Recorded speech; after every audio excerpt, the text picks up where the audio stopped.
What is the concept of your book?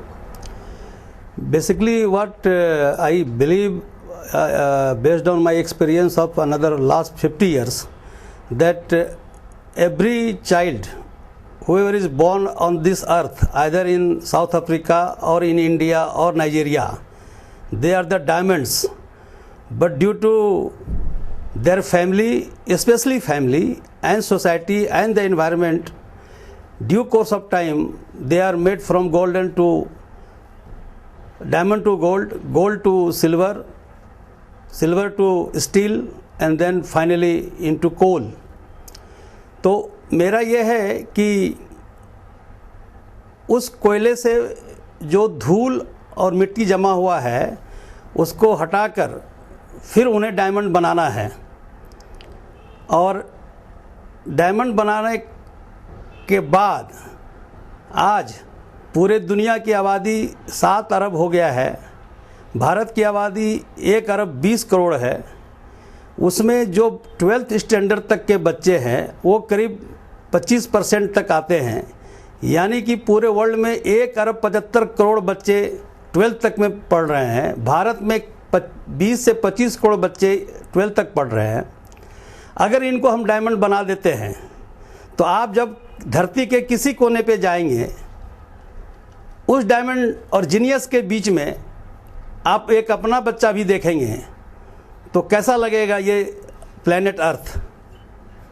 और इसकी वजह ये है कि हमने पूरा अध्ययन करके देखा है कि इन बच्चों को अगर शुरू से एक सही गाइडेंस, परिवार का सही माहौल दिया जाए तो चमत्कार हो सकता है। और ये मैंने कई स्टूडेंट्स को IIT, मेडिकल, IAS बहुत जगह भेजा है और उसमें ये देखा है कि वो जिस क्लास में, जिस जगह, जहाँ भी हैं, जिस हालत में है, फेल कर रहे हैं या पास कर रहे हैं, डज नॉट मैटर, वो वहीं से फिर स्टार्ट कर सकते हैं, फिर वहीं से जो है ऊंचाई पे पहुंच सकते हैं और वहीं से आगे जा सकते हैं। यहाँ पे 2 बात बताना बहुत ज़रूरी है कि परिवार का फुल सपोर्ट चाहिए। इसके लिए परिवार का फुल सपोर्ट का मतलब है कि किसी भी तरह से फैमिली में नेगेटिव वर्ड, नेगेटिव बात और बच्चे को नेगेटिव चीज़ों का कभी इस्तेमाल ना करें।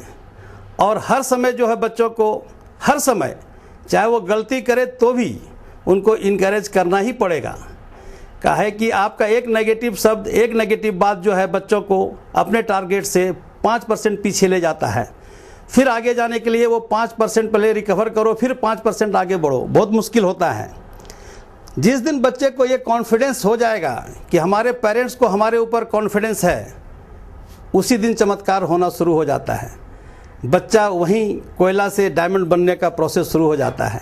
लेकिन वो आपके पूर्ण रूपेण कॉन्फिडेंस की बात कर रहे हैं हम। ऐसा नहीं कि आप ऊपर से बोल रहे हैं और अंदर से कुछ और सोच रहे हैं। बच्चा आपसे ज़्यादा तेज है, वो सब समझ जाता है। दूसरी जो बात है जो यहाँ पर परिवार के लिए हम कहना चाहते हैं, किताब लिखने के पीछे एक छोटी सी कहानी है। एक पूरे किताब में बहुत सारी कहानियों का हमने सहारा लिया हुआ है, क्योंकि मैंने खुद ट्यूशन पढ़ाते वक्त देखा है कि साइंस की बात हो, टेक्निकल बात हो, नॉन टेक्निकल बात हो, कोई भी बात हो, उसके साथ अगर कोई कहानी जोड़ दिया जाए तो वो ताज जिंदगी उनको याद रहता है। राजा अकबर के दरबार में एक यंग कवि गया और राजा अकबर, बादशाह अकबर के प्रशंसा में उसने बहुत सारे कसीदे पढ़े। बादशाह अकबर ने कहा कि अगर तुम इतना मेरा प्रशंसा कर रहे हो, क्यों ना तुम एक अकबरनामा की तरह एक किताब लिख दो। कवि ने कहा कि हमको 1 साल इसमें लगेगा। कहा तुम्हें और क्या मदद चाहिए? अगर तुमने साल भर में से लिख दिया तो तुम्हें 75 गांव का मैं राजा बना दूंगा, और अगर तुम नहीं लिख सके तो तुम्हें जो फांसी की सज़ा दी जाएगी। वो लड़का जो है अपनी माँ के साथ महल के कोने में रहने लगा और 6 महीना के बाद उसकी बूढ़ी माँ दौड़े दौड़े राजा बीरबल के पास गई और बोली, राजा बीरबल 6 महीना हो गए, लड़के ने कुछ लिखा ही नहीं है, पक्का फांसी लगेगा।